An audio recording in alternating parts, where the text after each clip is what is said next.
ہر وقت انسان کو ان دو راستوں کے اندر فیصلہ کرنا پڑتا ہے. نماز ہی آپ اس لیے پڑھتے ہیں, نہیں تو نماز کیوں پڑھیں؟ نماز میں تو اللہ سے ایک چیز مانگتے ہیں, باقی تو اس کا شکریہ ادا کرتے ہیں, اس کی تعریفیں کرتے ہیں. مانگتے تو آپ وہ راستہ ہے جو انسان کی عظمت کا راستہ ہے, وہ نہیں جو تباہی کا راستہ ہے. اس سے بچانے کے لیے آج ہمارا ملک ادھر کھڑا ہے. یہ یاد رکھیں کہ آنے والی اس ملک کی نسلیں, اگر آپ اس جدوجہد میں کامیاب ہو گئے تو وہ آپ کو وہ لوگ سمجھیں گے کہ جنہوں نے قائد اعظم کا پاکستان بنایا. اور اس لیے آپ کی یہ جو وقت ہے اس کی اہمیت آپ نے اب پہچاننی. میں نے اس لیے آپ کو آج یہاں بلایا کہ عموماً تو پارٹیز ہم سب کے سامنے کیا ہوتا ہے, ہماری کوشش ہوتی ہے کہ میں الیکشن جیت جاؤں, اس کے بعد الیکشن جیت کے میں اپنا ڈپٹی کمشنر, اپنا تھانے دار رکھوا لوں, پٹواری. اس کے بعد کوشش ہوتی ہے شاید وزیر بن جاؤں. وزیر بن کے سوچتا ہوں میرے لیے کیا بہتری ہے, میں اپنے آپ کو بہتر کیسے کر سکتا ہوں. اپنے حلقے کا سوچوں, ڈیولپمنٹ فنڈ لگاؤں تاکہ میں اگلا الیکشن جیت جاؤں. پاکستان کی تو یہ سیاست رہی ہے. میرے 26 سال میں ہمیشہ دیکھتا رہا کہ ہماری کیوں نہیں لوگوں کو سمجھ آتی کہ ہم کیوں پیچھے رہ گئے, دنیا آگے چلی گئی ہے. میں نے 26 سال میں کیا دیکھا کہ ہندوستان ہماری آنکھوں کے سامنے آگے نکلا. 80 کی دہائی تک میں جب ہندوستان میچ کھیل کے آتا تھا پاکستان تو لگتا تھا ایک غریب ترین ملک سے میں امیر ملک میں آ گیا ہوں. 90 کی دہائی میں اپنی آنکھوں کے سامنے ان کو آگے نکلتے دیکھا. لیکن جو سب سے تکلیف دہ چیز ہمارے لیے ہونی چاہیے کہ بنگلہ دیش, جب وہ بنگلہ دیش بنا تھا مجھے ابھی بھی یاد ہے, کہتے تھے جی دیکھیں شکر علیحدہ ہوا, ہمارے اوپر بوجھ تھا. آج بنگلہ دیش آگے نکل گیا. اور جدھر انہوں نے پہنچا دیا پاکستان, یہ وقت ہے آپ سب کے اوپر اللہ نے بڑی ذمہ داری لگائی کہ اس وقت پہ اگر ہم صحیح معنی میں جدوجہد کر گئے تو یہ ہم اب ملک کو نکال دیں گے, کیونکہ اللہ کا سب سے بڑا کرم ملک پہ ہو گیا ہے کہ ان پاکستانیوں میں شعور پیدا ہو گیا ہے, جاگ گئی ہے قوم. میں پہلے جو میں ابھی جو بات کرنے لگا ہوں, سب سے پہلے میں یہ جو یہاں گھر میں پچھلے 40 گھنٹے جو میں دیکھا ہے اس گھر کے اوپر جس طرح کا حملہ کیا گیا ہے, تو میں کئی دفعہ سوچ رہا تھا کہ دیکھیں اتنی زیادہ فوج بلا لی یہاں, یعنی ہزاروں لوگ پہنچ گئے, فوجی, پولیس والے, رینجر پہنچ گئے, اور یہ میرے گھر پہ ایسا حملہ ہوا کہ میں سمجھا میں کوئی دنیا کا سب سے بڑا دہشت گرد بیٹھا ہوا ہوں. یعنی آرمڈ کار منگوا لی. آرمڈ کار سوچے کہ ایک پولیٹیکل آدمی ہے, 50 سال سے قوم مجھے جانتی ہے, 50 سال سے مجھے جانتے, کسی اور پاکستانی کو اتنا دیر سے نہیں جانتے. ایک دفعہ مجھے کوئی بتائے کہ میں نے کبھی قانون توڑا ہو. اس ملک میں عوام اس آدمی کو سب سے زیادہ پاکستان کی تاریخ میں پیسہ دیتی ہے, چندہ دیتی ہے, مجھے دیتی ہے. تیسرا ہسپتال وہاں, سب سے بڑے خیراتی ادارے اس ملک کی تاریخ میں. ایک یونیورسٹی نمل, دوسری ابھی القادر, سب خیراتی غریبوں کے لیے. اور جو سب سے بڑی پولیٹیکل پارٹی کا ہیڈ ہو اس کو فوج پکڑنے آ جاتی ہے لوگوں کی, یہ پولیس کی اور رینجرز کی. جرم کیا آتا تھا کہ پہلے سب سمجھ جائیں کہ پروپیگنڈا ہو رہا ہے اور اصل کیا ہے. جرم یہ تھا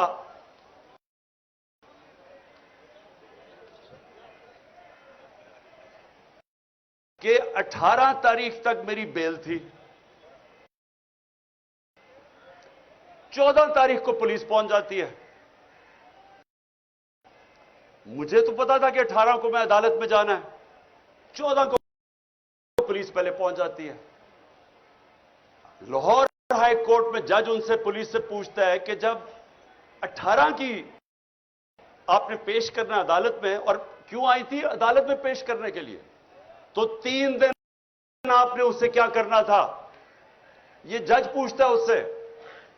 مجھے پتا ہے کیا کرنا تھا، انہوں نے وہ کرنا تھا جو اعظم سواتی سے کیا اور جو شہباز گل سے کیا۔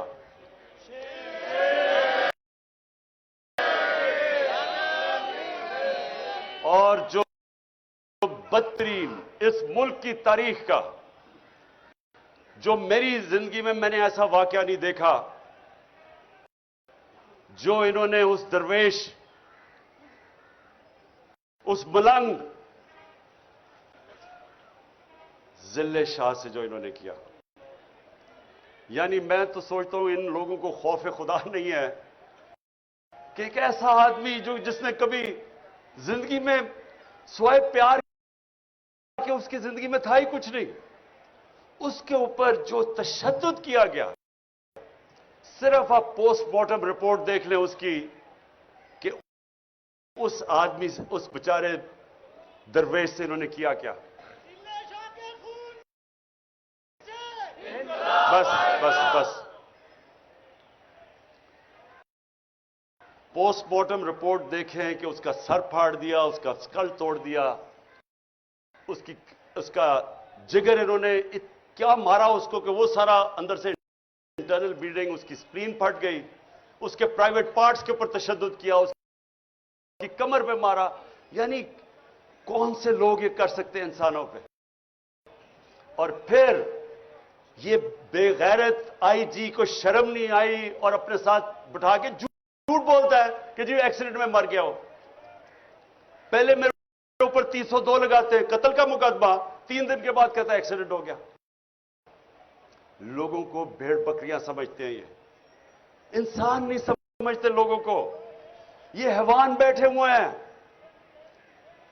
یہ وہ لوگ ہیں نہ ان میں انسانیت ہے، نہ ایمانداری ہے، نہ قابلیت ہے، اور ڈرے ہوئے ہیں ایک چیز سے کہ کہیں الیکشنز نہ ہو جائے، کہیں عمران خان اقتدار میں نہ آ جائے۔ بس اس کی وجہ سے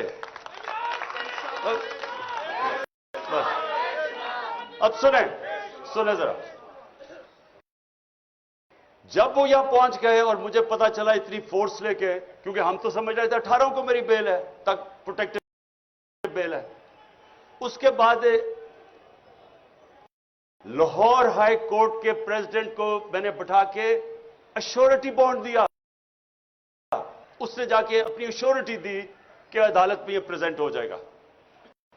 جب یہ ہو گیا تو قانون تو واضح ہے کہ ایک دفعہ ایشورٹی بانڈ مل جائے تو آپ کو اریسٹ کر نہیں سکتے۔ پہلے وہ ڈی آئی جی نہ ملے اس کو، تب ہمیں پتا چل گیا کہ ان کی نیت خراب تھی۔ یہ کوئی قانون لیکن امپلیمنٹ کرنے نہیں آئے تھے، یہ مجھے جیل میں ڈالنے آئے تھے۔ اور جیل میں کیوں یہ پوری کوشش ہو رہی ہے ڈالنے کی؟ کیونکہ لنڈن پلان کا یہ حصہ ہے۔ وہ نواز شریف کو شورٹی دی ہوئی ہے کہ عمران خان کو جیل میں ڈالیں گے، یہ اس کا حصہ ہے، اس میں قانون کا کوئی حصہ نہیں ہے۔ اور 5 اور کیس کر دیے، 85 کیس ہو گئے میرے۔ یہ پہلی میری سینچری ہوگی کیسز کی، اور میں نے بڑے سینچریز کی ہوئی ہے۔ اب سنیں، سنیں ذرا، ضروری بس اچھا اب سنیں ذرا غور سے سنیں میری بات، کیونکہ میں نے آپ کو پھر سے خاص وجہ سے بلایا ہے۔ میں نے کبھی اس ملک کا قانون نہیں توڑا. میں آج رائٹنگ میں دیتا ہوں 85 کیسز ہیں. ایک کیس میں بھی یہ کوئی بھی میرا غیر قانونی چیز ثابت کریں گے, ان کو آگے جانے کی ضرورت نہیں, میں ہی چھوڑ دوں گا پالیٹکس. بس ایک منٹ سنیں. اب میری بات سنیں غور سے. دیکھیں, ان کا تو ہمیں نیت سمجھ آ گئی ہے. نیت یہ ہے کہ کسی طرح عمران خان کو جیل میں ڈالو, ایک دفعہ وہ جیل میں بلوچستان لے جاؤ, اور ایک کے بعد دوسرا کیس پہ اس کو وہیں رکھو, اور اس کے بعد عمران خان کو جیل میں ڈال کے الیکشن کروا دو, تاکہ اگر عمران خان نہیں ہوگا تو ان کا خیال ہے کہ یہ الیکشن کسی نہ کسی طرح ان چوروں کو جتا دیں گے. یہ ان کا پلان ہے. ہمارا پلان کیا ہے؟ ہمارا پلان یہ ہے کہ سب الیکشن کی آپ جتنے بھی آئے ہیں, میں اب آپ کے جو ٹکٹ ہیں, ایک ایک کا ٹکٹ میں نے خود اپنی طرف سے, پہلے ہمارے ٹکٹ میں اور لوگوں کے اوپر چھوڑ دیتا تھا ٹکٹ دینا, لیکن مجھے پتا ہے 2018 کے ٹکٹ بڑے غلط بانٹے گئے ہیں, اور مجھے پتا ہے کہ اس میں بدنیتی بھی تھی اور پیسہ بھی چلا تھا کئی جگہ پہ.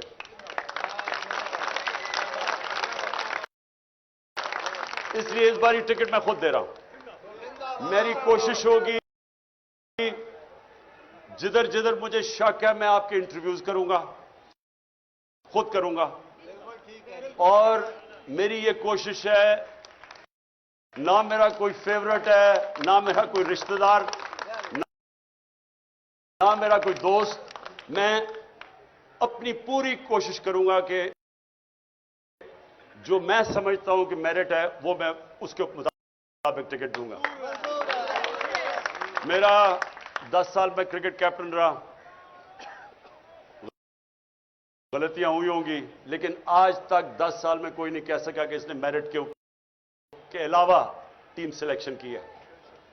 میں آپ کی پوری کوشش کروں گا کہ میرٹ پہ کروں گا, لیکن میں نے آپ کو آج ایک خاص بات کے لیے بلایا. دیکھیں, ہم ساری چیزیں کرتے ہیں, پالیٹکس میں بھی آتے ہیں, وزیر بننا چاہتے ہیں, وزیر اعظم بننا چاہتے ہیں, اچھی چیز ہے, لیکن ہم چاہتے کیا آخر میں؟ ہم 3 چیزوں کے لیے سب کچھ کرتے ہیں. یا ہم پیسہ بنانا چاہتے ہیں, ہم اپنی زندگی بہتر کرنا چاہتے ہیں, اپنا رزق میں اضافہ کرنا چاہتے ہیں, یہ سب سے بڑی وجہ ہے. دوسری عزت ملتی ہے, ڈی سی سلام کرتا ہے, پولیس والے آگے پیچھے, وہ بہت بڑی ہے کہ ہماری عزت میں اضافہ ہوتا ہے جب ہم ایم این اے بن جاتے ہیں, وزیر بن جاتے ہیں. یہ دوسری وجہ ہے. اور تیسری وجہ یہ ہے کہ مجھے پروٹیکشن مل جاتی ہے. اگر میری لڑائی ہے, علاقے میں دشمنی ہے, تو جیسی میں الیکشن جیتتا ہوں, اسٹیٹ کی میرے پاس پاور آ جاتی ہے, مجھے پروٹیکشن مل جاتی ہے. یعنی میرا جب عزت میں اضافہ بھی ہوتا ہے, میری زندگی بھی بچ جاتی ہے.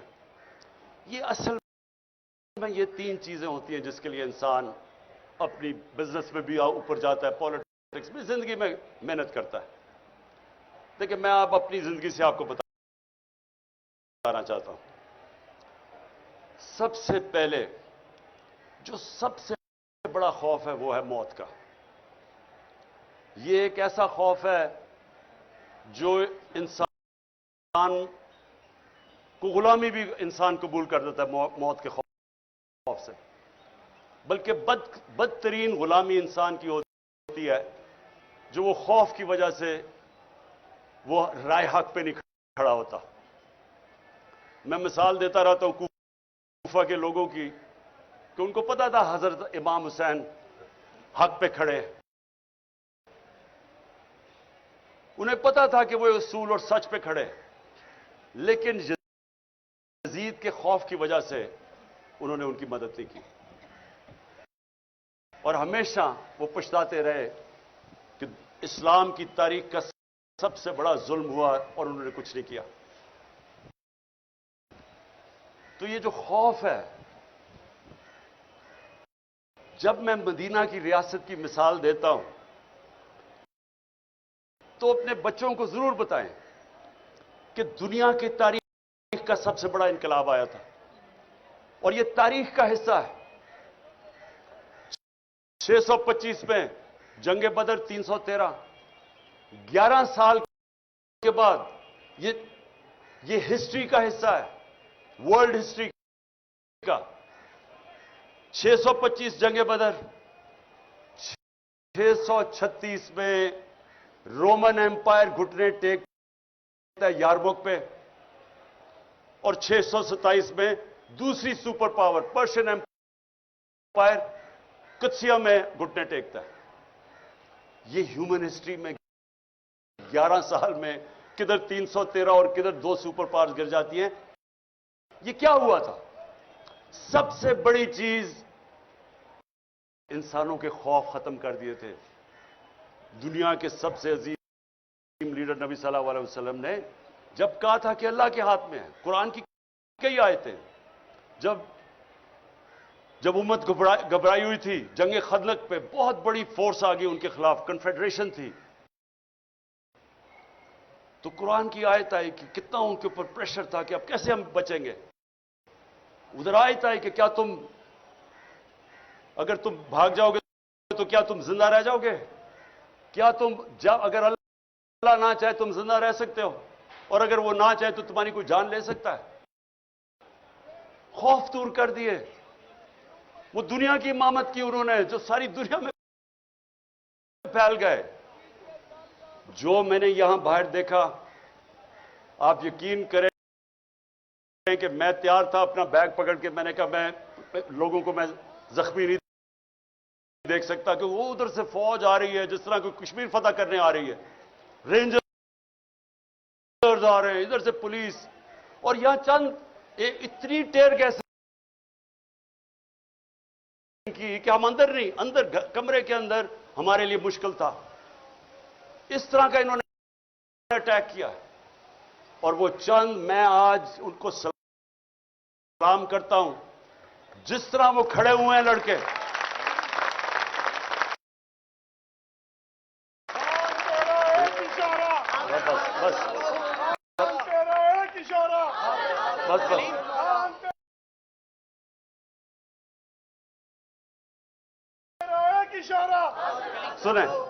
سنیں اور کیوں وہ کھڑے ہوئے؟ میں جب یہاں سے تیار تھا، میں نے کہا میں اب جاتا ہوں پولیس کو پکڑاتا ہوں، وہ سارے نے دیوار بن کے کھڑے ہو گئے کہ نہیں آپ نے نہیں جانا، یہ آپ کو تشدد کریں گے، مار دیں گے، زہر دے دیں گے جیل میں۔ وہ کھڑے ہو گئے سارے، اور جو وہ لڑے ہیں، میں آپ کو بتاؤں، اتنی پولیس بندوقیں چلا رہے ہیں، وہ بیچاری سمابیہ، وہ دیکھ رہے ہیں عورت آ رہی ہے، نشانہ لے کے اس کے اوپر وہ کارتوس چلاتا ہے۔ یعنی یہ کدھر ہوتا ہے ایسے؟ وہ کون سے ہم ظلم کر رہے تھے؟ کیا کر رہے تھے؟ پولیٹیکل لوگ ہیں، پاکستانی ہیں۔ آپ دیکھیں، یا تو وہ لگ رہا تھا فلسطین ہے، اور یا لگ رہا تھا مقبوضہ کشمیر ہے۔ یعنی کس طرح کے، جب میں کہہ دیا کہ میں عدالت میں جا رہا ہوں، میں اس لیے آ رہے تھے کہ 18 میں عدالت میں جانا، میں نے کہا کہ میں جانے کے لیے تیار ہوں، شورٹی بانڈ، اس کے باوجود ان بدنیت ہے، جیل میں لے جانا چاہتے تھے، انہوں نے عدالت میں پیش نہیں کرنا تھا۔ ان کا پلان، وہ لنڈن پلان یہ ہے کہ عمران خان کو، وہ جو بگوڑا بیٹھا ہوا ہے، وہ اتنا ڈرا ہوا ہے کہ پہلے عمران خان کو جیل میں ڈالو پھر میں آؤں گا۔ اس کو میں آج کہہ دوں لنڈن میں کہ مجھے جیل میں بھی ڈالو نا، جو نواز شریف تمہارا اس بار استقبال ہوگا، تمہارے ہوش و واز اڑ جائیں گے۔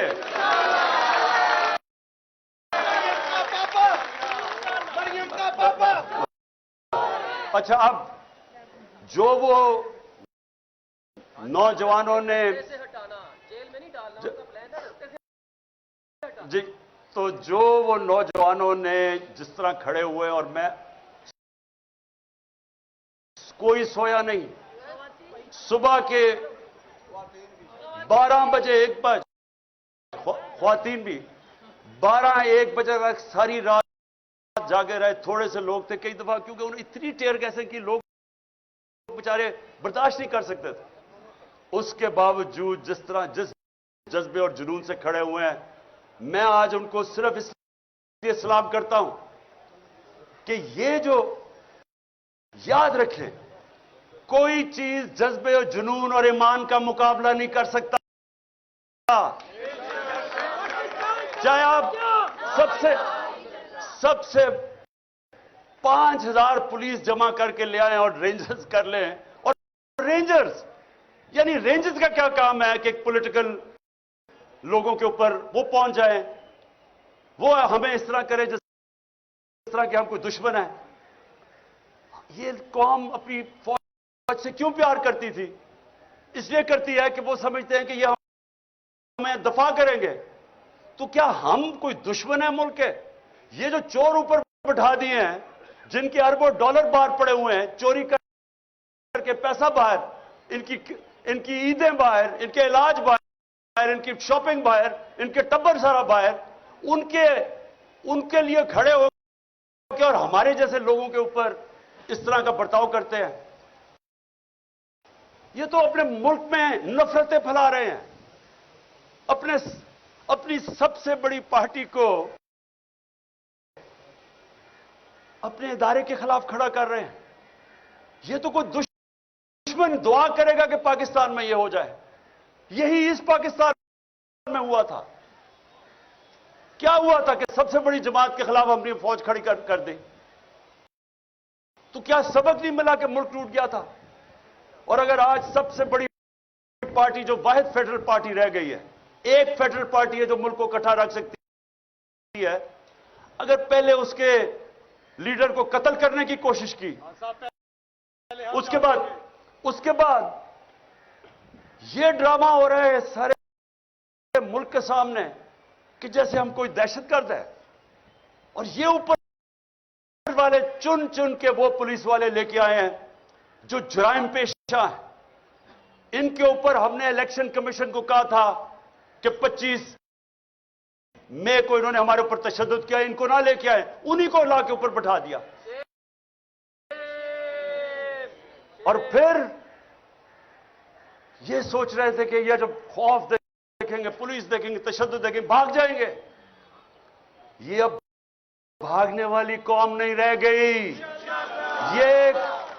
یہ وہ قوم ہے جس میں شعور آ گیا ہے. یہ وہ قوم ہے جو پچھلے 11 مہینے میں نے اپنی زندگی میں نہیں سوچا تھا کہ ایک دن میری قوم بھی اس طرح جاگ جائے گی. جاگی ہوئی قوم ہے. اور بس اور جو سب سے بڑی مجھے خوشی ہے کہ لا الہ الا اللہ کا اندر دلوں میں جا رہا ہے. اس کا مطلب آزاد کر رہے انسانوں کو. یہ میری آج بات سن لے, اگر لا الہ الا اللہ آپ کو آزاد نہیں کرتا, اس کا مطلب ابھی آپ کے دل میں نہیں گئی, زبان پہ ہی رہ گئی ہے. ایاک نعبد و ایاک نستعین آزاد کرتا ہے انسان کو. میں 26 سال سے اپنا نصب العین بنایا کہ اللہ صرف میں تیری عبادت کرتا ہوں اور تیرے سے مدد مانگتا ہوں, کسی کے اور سامنے نہیں جھکتا. یہ وہ قوم ہے. میں آپ کو بتاؤں کہ گورنمنٹ آتی جاتی ہے, الیکشن جیتے ہار ہوتی ہے, لیکن جب عوام ایک قوم بن جاتی ہے اس کو کوئی شکست نہیں دے سکتا. جرمنی اور جاپان تباہ ہو گئی تھی دوسری جنگ عظیم کے بعد, 10 سالوں میں پھر کھڑے ہو گئے اور عظیم قومیں بن گئی, کیونکہ قوم ہے. ہم ابھی تک قوم ہی نہیں بنے تھے. یہ تو میں حاجی صاحب کا خاص شکر گزار ہوں کہ اس نے ہماری گورنمنٹ, مجھے تو شکر ادا کرنا چاہیے جو کہ اس نے قوم کو جگا دیا. گورنمنٹ سے جائے, قوم تو بنا دیا اس نے ہمیں. اس لیے سنیں، سب سے پہلے موت کا خوف،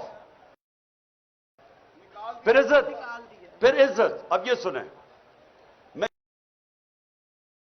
جب سے پالیٹکس میں ہوں 26 سال، جتنی میری کردار کشی کی گئی ہے اس ملک میں گارنٹی کرتا ہوں کہ کبھی کسی کی نہیں کی گئی۔ مجھے تو خیر انہوں نے کیا کیا نہیں کیا، کتاب چھپوا دی پچھلی الیکشن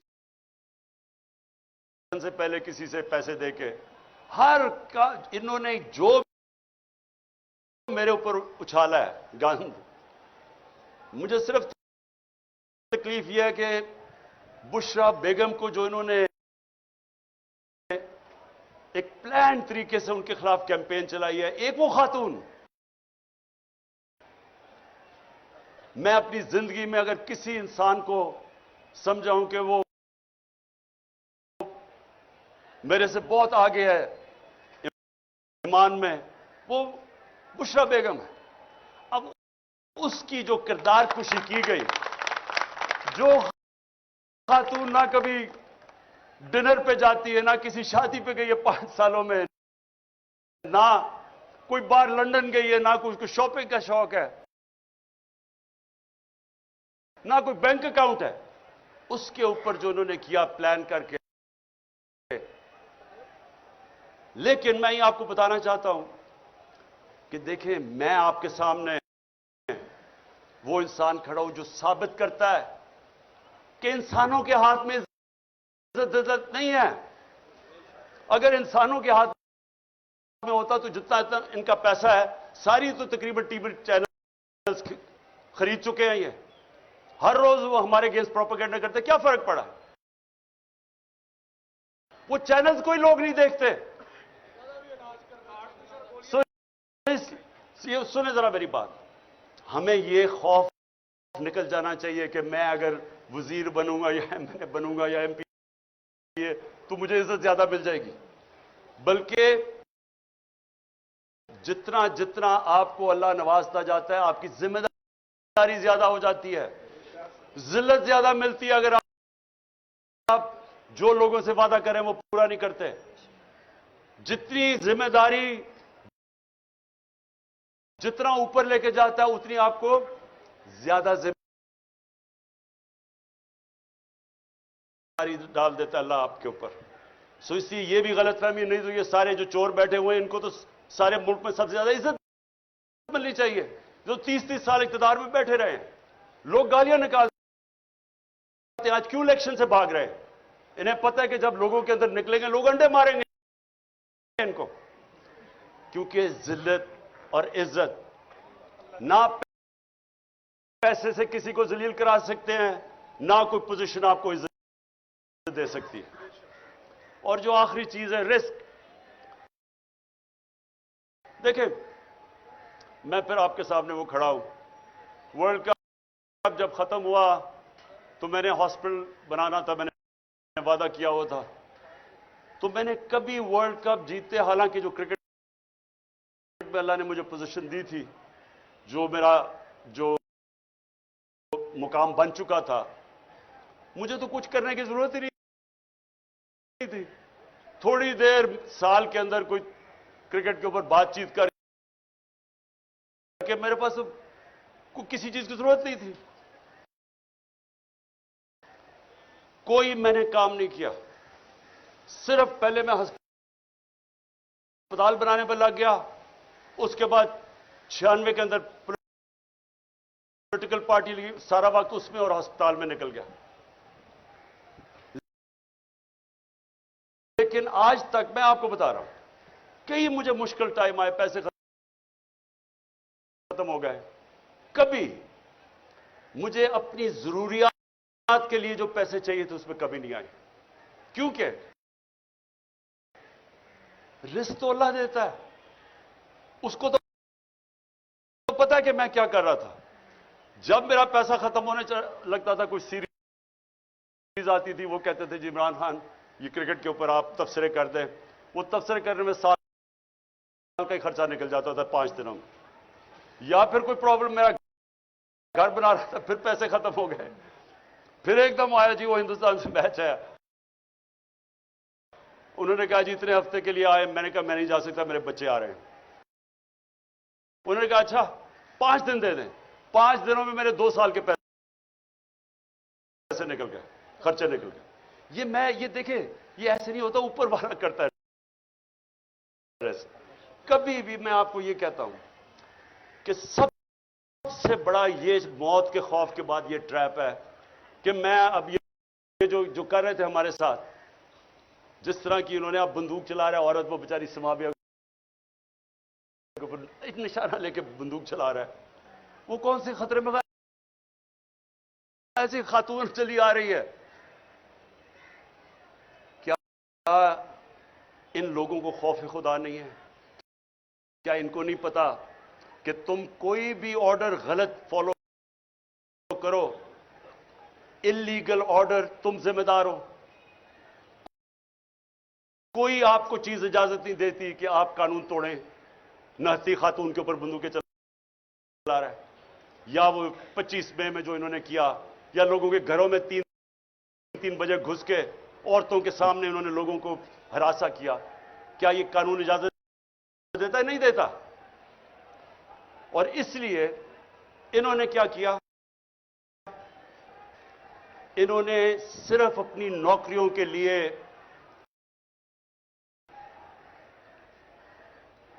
وہ آرڈر فالو کیے جو اللیگل تھے. ایک زندہ قوم میں کبھی یہ آرڈر فالو نہ کیے جاتے.